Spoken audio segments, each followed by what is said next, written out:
Good morning and afternoon, everyone. Good afternoon, everyone, and good morning to those that are still morning. We have about 30 seconds before the webinar starts. So I'm just going to hold on here for just a second and give everybody a moment to join. For those that are on already, thank you so much for being on.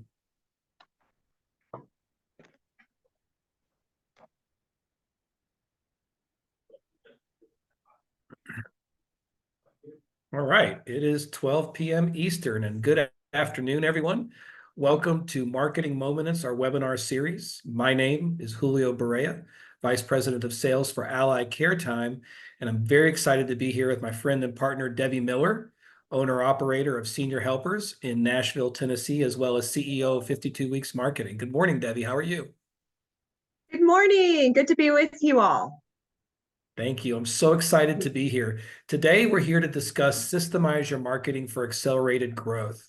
It's our third session, but before we get started, let's talk about what our next session is going to be. On July 10th, we have one called Speaking Your Referrers Love Language, which I have to say, Debbie, your titles on these webinars are fantastic. They always get me excited. That one is Wednesday, July 10th at 12 p.m. Eastern, 11 a.m. Central.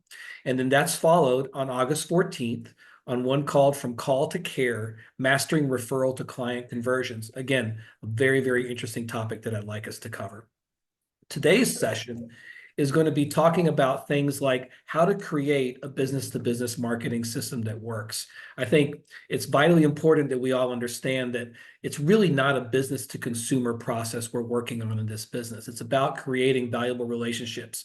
So Debbie's going to talk about how to create your reach, frequency, consistency, and accountability in your marketing system. She's going to talk about who to target in your community referrals. Who are we talking to? And how to build a database of healthcare-related influence centers. Who's in your area that has things, folks and referrals that you can work with? And how many influence centers do you focus on to grow referrals? Right? What can you manage? What size of the group can you manage to build the right relationships? And then finally, inside those influence centers, who do you target to develop those relationships and have those referral relationships? All vitally important things that we want to talk about.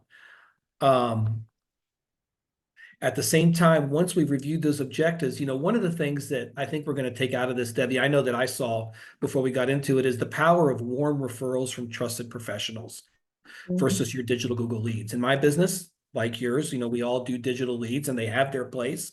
I think a lot of folks on the call are probably doing digital leads as well. But nothing beats the power of that warm referral transfer from someone that you trust. The win rates on those are so much higher. The churn rates are so much lower. I just don't think there's a greater benefit to having these leads come into your agency from warm referrals. And because of that, you need to have someone whose job is to go out there and build these referrals, a dedicated person whose job is to out there to build your brand and build relationships in the community. Debbie, I know you're a huge advocate of this, and tell me a little bit about how your business has been impacted by having, feet on the streets and, expanding your revenue with the right people. Yeah, last time we were together, I showed you a chart that demonstrated the impact that having a marketer in the field and the impact that it had on my revenue. And so it looks at it. I showed them the revenue chart that actually shows that I was able to add on $2 million in revenue about in every 2 years when I after I started a new marketer. And the reality is it's this developing relationships, and you talked about win rates. The conversion rate is so much higher when we compare a referral that comes from a trusted healthcare professional than it does certainly from, say, a Google lead. Now, yes, they have their place, but when we actually look at the revenue generated within home care, 80% of the revenue is generated from these warm referrals. These folks that are engaging with those seniors and families that are in crisis. And so if we are not influencing them and developing relationships with them, we're missing a huge opportunity. You're fighting for 20% of the pie instead and missing out on 80% of this pie. So it really is a business to business model that's going to help you dominate at that point of need, at that point of crisis where families are looking for solutions that we have for them. So that business to business model is really going to help you build relationships in the community. But it takes a dedicated person. We talked all about that last week. And of course, I am a huge advocate for having somebody in your organization who is dedicated to doing this. If you're the owner and then that's you, that's fine, but you have to have responsibilities, roles and responsibilities clearly delineated so that you can stay focused on driving your business and not getting pulled into putting out the fires of the day-to-day operations. So one of the things that helps with that is really having some clear strategies and a system to keep you on target. And we're going to talk about that today. So it's that business to business model that we're really going to focus on. Yeah, and business to business is vital. I think we found it in our business as well.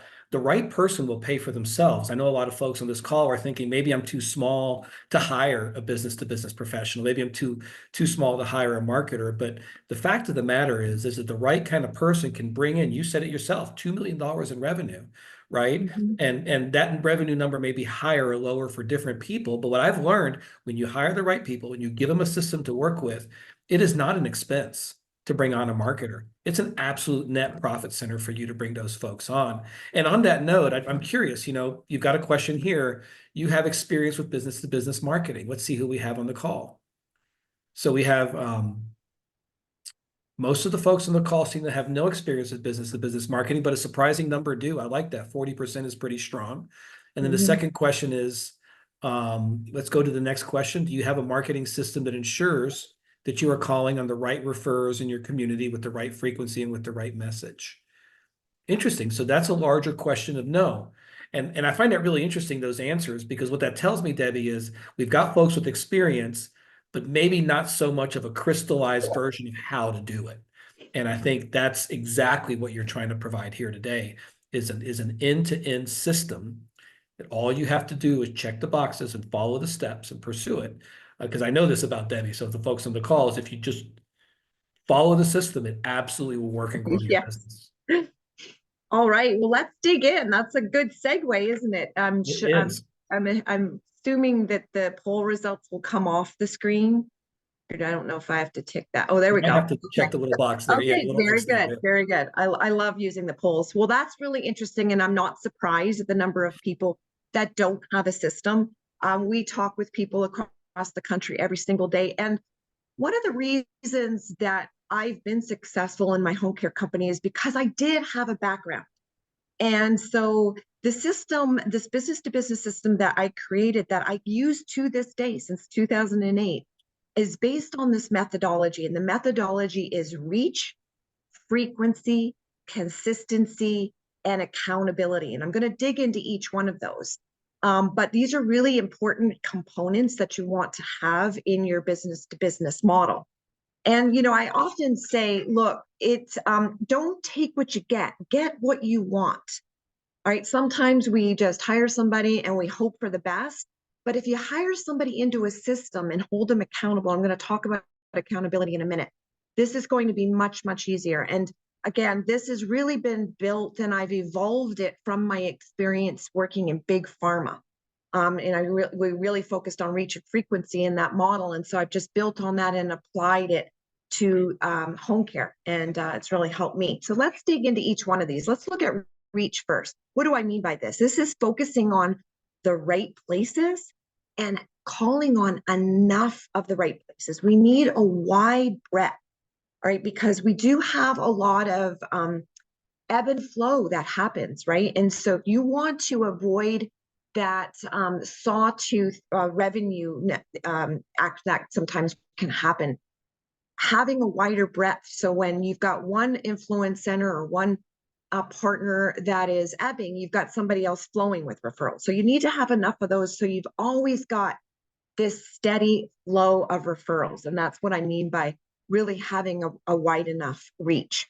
And then of course, within those particular influence centers, that's what I call them, these particular places of business that are engaging with those folks that are in need. But calling on the right people within those centers. That's really important. And so we're looking and we recommend about at least 30 to 40 of those centers that you're seeing on a weekly basis. And within those centers, it's a total of about 75 to 80 people. And some people think, what? How is that possible? It's absolutely possible. I did it myself. I started this business doing this, using this methodology, pounded the pavement myself for 2 years, and then taught every single marketer. We've been doing it since 2008.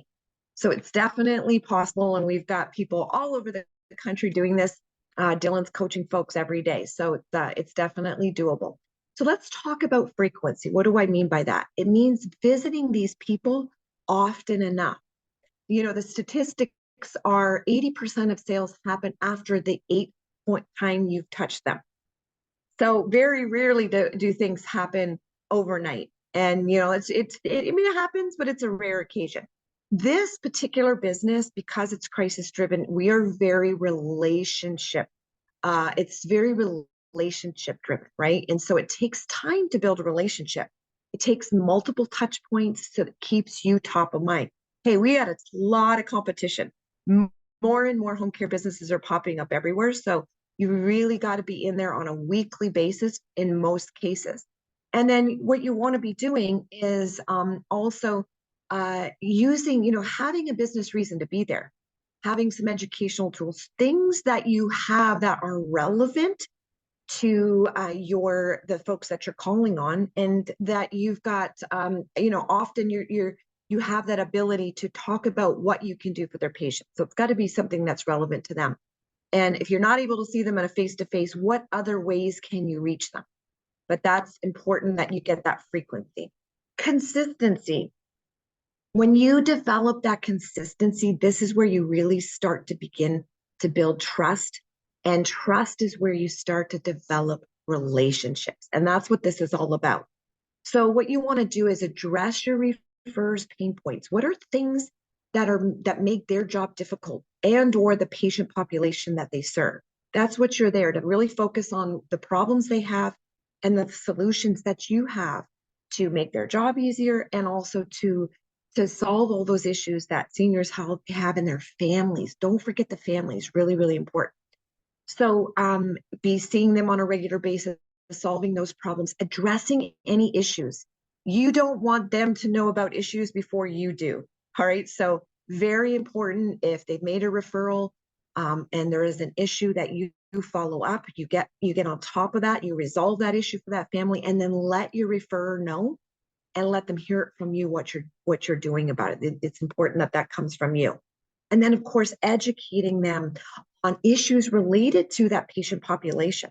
So reiterating and giving you opportunities to show how you are able to provide that quality care, give them feedback, meet on a regular basis with them, let them know how things are going with all of the patients that they've referred to you, and then provide educational tools that they can pass along, that it's easy for them to make referrals to your company. All right.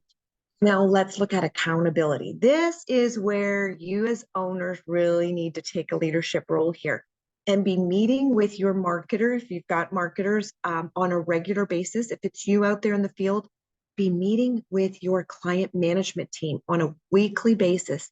Make sure things are going well, that you've got cases off to a good start. It's important that you set very clear expectations around activity, around results for the person that's dedicated to building your business out there in the community, and that you are reviewing those results at least on a weekly basis. Really, really important. We encourage you to do that every Monday. It's the way we encourage our clients to meet with their teams. Set activity goals. What are your expectations that you know, the weekly frequency of those key influence centers and referrers? How many referrals are you expecting on a weekly basis, and so on? So just be, of course, coaching folks if they're not meeting those objectives. And then don't wait too long. Okay. If somebody isn't working out, as I said last week, it's time to address it. We've seen too many owners pay for months and months and months of marketer salaries, and it's just not, you're not getting that ROI, as Julio talked about. They're not generating the revenue that's even paying for themselves. So that's really important to keep an eye on. All right, I want to talk about building your database. So having that list of influence centers, those buildings or vis those places that you're going to visit, and then those folks within those buildings. So you want to be constantly validating and updating that list, but this is really, really critical. You, as the owner of your business, need to own that list. You don't want it on a spreadsheet on somebody's computer, your marketer's computer. This is an important asset, as Julie and I were talking about yesterday. This is worth something. And if you lose your marketer, you'll be able to hire somebody in and be able to give them that roadmap. But here, these are the key folks that you need to be focusing on, and they can pick up right where somebody else left off. Now, using a CRM to help you do that, or your agency software, it needs to reside with you, okay? And then you want to track what the activity that your marketer is doing. Are they calling on the right people? And are you tracking those referrals? Really important to be jumping on those. We're going to talk about that in not the next one, but the following webinar. We're going to be talking about how to make sure you stay on top of those referrals and get them to clients. So it's important that you are managing those referrals, those assessments, and those clients, and getting those clients off to a good start. And of course, making sure that your marketer is living up to your expectations.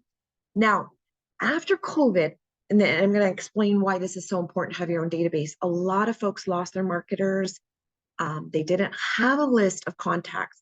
In my business, because we've been managing our influence centers and our referral sources for so long, we were able to make weekly touch points in different ways, whether it was email, whether it was through the mail. We were sending materials through the mail. We were doing drop-offs.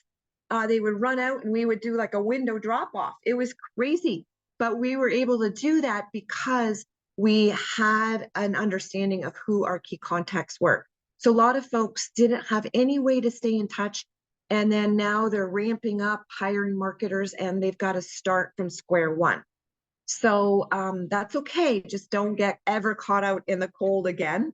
So let's talk about how you need to do this. So there is no easy way around this. This is a tedious task, but somebody has to do it. You've got to build your database of influence centers and those folks within those centers that you need to target. All right. So here's some ideas. Do a Google search on rehab centers. I'm going to talk through who those folks, what those influence centers are that you need to target. And then you just have to go about, if it takes you 2 weeks to sit in your office and develop that list, it's going to be the best use of 2 weeks you've ever spent. This is not something that you can put off any longer. Okay. So something that we have in our area is a senior directory, seniordirectory.com. There might be one in your area. This is a great way to find out all of those different influence centers. And it's a place to start. You might want to connect with a list provider. We actually have lists that we provide to our clients in some cases if they're really, really stuck in having to do this. Now, in our case and in my business, I use the 52-week CRM or what we call a success management system. And so all of our influence centers and referral sources are in here. And I'm able to track in real time what my marketer is doing today, what you did this morning. And we've got it gamified. So I know exactly how many visits, how many points my marketer is earning throughout the week. And so I've set very, very clear expectations. I also know what our conversion rate is and can manage my care managers that do assessments. So lots of great things that we can do. We've got an awesome tool. If you're interested in more information on that, we'll have an opportunity to get you connected. So targeting the right places and then targeting the right people within those places. So who are they typically? Discharge planners, social workers, administrators, medical doctors, therapists, directors. So seeing the right people with the right frequency. All right. So for the purpose of this workshop, I don't have time to get into a lot of detail, but we do have a great document that'll tell you about in just a minute. But we're going to focus on healthcare partners. Okay. So think about the influence centers in these 3 key buckets. So you've got your healthcare partners, you've got your financial planners and financial professionals, And then you've got your association. So these are all buckets of folks that you can be targeting. But I'm going to talk about healthcare centers and who are these folks. These are the people. These are kind of like what I call your low hanging fruit. These are the influence centers you need to be targeting. Your hospitals, rehab centers, home health companies, house call companies. There are a lot of those that are popping up, and they're really effective. They've got nurse practitioners that are now making house calls. They've got eyes on the home situation and really can determine where somebody's needing some help. So those are great targets. Now, any geriatric care management companies, hospice, independent living communities, assisted living communities, memory care facilities, and then your physicians who have real senior or geriatric focused practice. Those can all be really great. Now, what you want to do is be targeting about 30 to 40 health influence centers. All right. So from that bucket that I just showed you, go there. Now, once you've got your list, you're going to now go and prospect. You'll want to collect information for the people that are within those influence centers in those key positions. And I'm going to give you an example of that in just a second. Schedule appointments with them as soon as you can. If you can get a face-to-face with them and start to see if they put a face to the name, we're going to be really, really effective. And then qualify them. So you're going to qualify them on the fact that they have a clientele that need your services, that they can afford your services, and that you have access to them, that you can be calling on them on a regular basis. All right. And then you'll want to fine tune and finalize that this is your top. It's like what we would call your A list. These are your folks that you're going to be wanting to really focus on and develop that weekly frequency with. Now, there may be folks that you meet that have a ton of potential, but that don't provide that easy access. Hospital care manager is a great example. So, but create a list of those folks and then find other ways to keep top of mind, all right, to have those frequent touch points. In our case, we've got an amazing blog blast campaign that we help our clients with for those folks that are harder to reach. So you don't want to rule them out because they still have a ton of potential to refer to you. And so then we'll get into a little bit more detail. So when we talk about frequency and then who to target, I'm just going to pull out hospitals here, and I'm going to touch on rehabs as well, because it's all we'll have time for. But when you think about the number of discharges from hospitals, it's amazing. There are 14 million discharges each year just for patients 65 and older.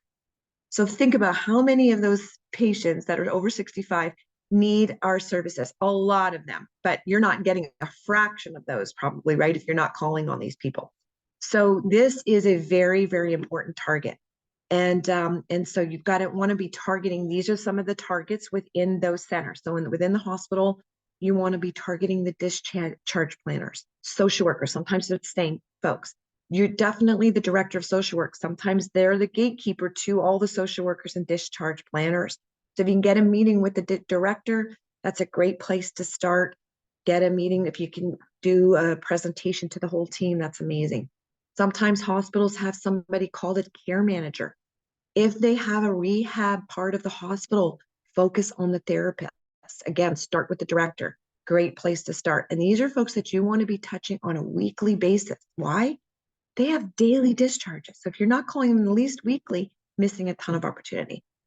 Who else might you focus on? The director of nursing, the floor nurses, if you're able to get, or a charge nurse. Sometimes they've got issues and they need help on site. They need some families they may have families that are needing some one-on-one care in the facility. So if you can target them at least on a monthly basis. And then who might you target also? Some of the higher level, the chief nursing officer, the CEO, the CFO. Often these folks are responsible for readmissions, and they're being measured on patient outcomes. And so those are some great conversations to be having with those folks. When we look at skilled nursing, I think this is like the lowest hanging fruit of all of those health care influence centers. And one of the reasons I say that, they've got a lot of folks discharging, definitely on a weekly basis, sometimes 5 to 10, depending on the size of the rehab center. But what I like about them is they're typically more accessible. You can walk right in, you can meet with many different people throughout the building, and then there are a lot of people to target. You want to target the director of therapy. Often they are overlooked by marketers.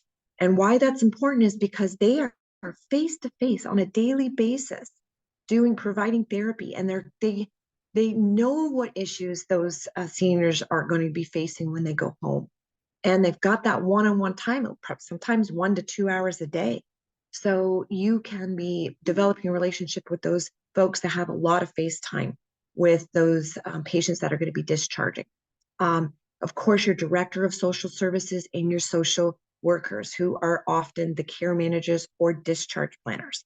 Really important in all of those, you want to be seeing on a weekly basis. The director of nursing, again, they may have issues where they've got patients where they mandate that the family have somebody to sit with them because they may be a fall risk, they may be an elopement risk, many different reasons that they would mandate that that family have that extra supervision. And so we do a lot of on-site care for those rehab centers for those situations where they need that one-on-one care. And then again, executive director, don't rule out those higher level folks who again are responsible for patient readmissions. And you know, the situation is these days they're either being rewarded financially or they're being penalized financially on the numbers of patients that end up back in the hospital. So really important that you have those conversations with those folks and show how you can help. All right, well, that's all the time that I have to delve into some of those specifics around who to target within those buildings. We have an awesome tool that we've created that highlights who you need to be calling on at the different centers and who within those centers. If you're interested in that guide, Dylan's email is here. You can pop him an email, let him know you're interested in that, or if you're interested in learning more about our solutions, he can help you with that. Just schedule some time with them. All right, so I often get the question, how many of these folks do I call on? So for one marketer, you're looking at, as I said, 30 to 40 people. How does that break out? Depending on your area, you typically will have 2 hospitals. You could focus on 5 rehab centers and so on. So you can kind of read down there. I think home health companies are a great target. Again, they are seeing a lot of patients and they're discharging a lot of patients. But again, they have a lot of face-to-face time, whether it's the therapist, the occupational therapist, or the nurse that's calling on those. And so as you can just see here, you could take a snapshot. When you're building your database, these are the kinds of numbers you want to be targeting. All right, get 30 and 40. And then once you've got those highlighted, the centers that you want to focus on, now just start with calling out 2 people. Focus on trying to get the meetings. Gosh, meetings with at least 2 people and start to develop the relationships, and then you'll be able to broaden your scope once you've gotten a couple of relationships within those different centers. Okay, so how many should you be seeing on a daily basis? All right, when you're starting out and you're in that building relationships mode, which it can be one to 2 years, you're constantly prospecting, you're constantly qualifying, you're really building that 30 to 40 where you're seeing on a weekly basis. You should be hitting 6 to 8 influence centers a day. All right, 6 to 8. Now, that sometimes will go down after you've developed more relationships within that building. All right, where you're spending more time, where before you're maybe seeing 2, 3, 4 people, now you're seeing 5 to 10 people. One of my marketers will be in a rehab center, could be in there up to 3 hours by the time she goes and hits everyone. But I'll tell you, when we get a referral, that family has probably heard from 3 or 4 different people throughout the building, our name, our information. So it's really, really powerful. When we show up in that home, we're there signing the documentation. All right. So, but this is where you see you might be down to 4 or 5 buildings a day that you're going to be calling on because you've got much larger group of people that you'll be calling on. So you see the difference. You're going from building relationships to now leveraging those relationships to where they see you as a true partner. In several of my rehab centers, my social worker is in with their team doing the discharge planning and actually talking about different patients and their upcoming discharge. All right, well, that was a lot to cover in a very short period of time, but I am going to kick it back to Julio, and he's going to wrap things up. You're muted. And thank you so much, Debbie. I appreciate it. So I think there's a lot to unpack here with what Debbie talked about, but I think the biggest takeaway that I'd like to folks to understand is that it's about having a system. Debbie talks about this a lot. Systematizing, having a process, repeating the process over and over again, duplicating what works, and just sticking to it. I think it's interesting that you said it takes 2 years to really go from startup mentality to relationship nurturing mentality, which is 2 different kind of processes, but it takes time for these things to work, but you have to stick to it. And then I think finally, the best part that you said of when you said just now, you're in the building and by the time the client gets to you, they heard from 2 or 3 different people how wonderful your company is.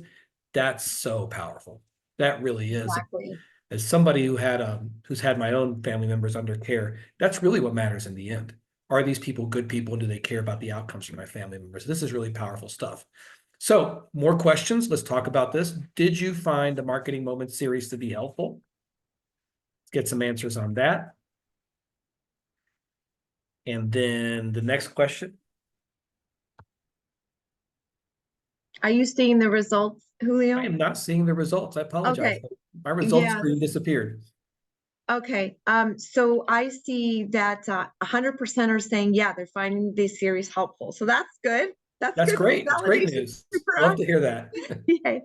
And then would you like more information? About 50% are saying, or 63% are saying, yes, I'd like more information on how 52 weeks can help them systematize their marketing. So that's awesome. We could definitely follow up with you on that. And then our next question, if we could go to the next poll. Would you like information about how 52 weeks marketing can help you systematize your marketing? Yeah, Yes. we did that one. Now it's a care time. Here we And go. would you like information about how Care Time can help you track and manage your marketing activities? Please. Yes is always a great answer. We like that one as well. So the poll. Perfect. So on that note, I think, Debbie, I think we've had a really powerful call today. Remember, our next session is going to be on July 10th at 12 p.m. That's a Wednesday at 12 p.m. Eastern, 11 a.m. Central. Speaking your referrer's love language, 5 pillars of relationship marketing to drive referrals, market research results, feedback from home care professionals, and messaging love language for different referral types. I can't wait to hear about that, Debbie. It's the first time I've heard this news. This is really cool. Yeah, and we have a great handout for that as well. So don't miss that. This is going to be a good one. That's awesome. That's fantastic. Well, folks, thank you so much for joining. Debbie, as always, you have been a pleasure to work with us. We appreciate you doing this together. And I encourage everyone to please join us next time and continue to follow us on Marketing Moments webinar. Thank you so much. Thank you. Bye for now.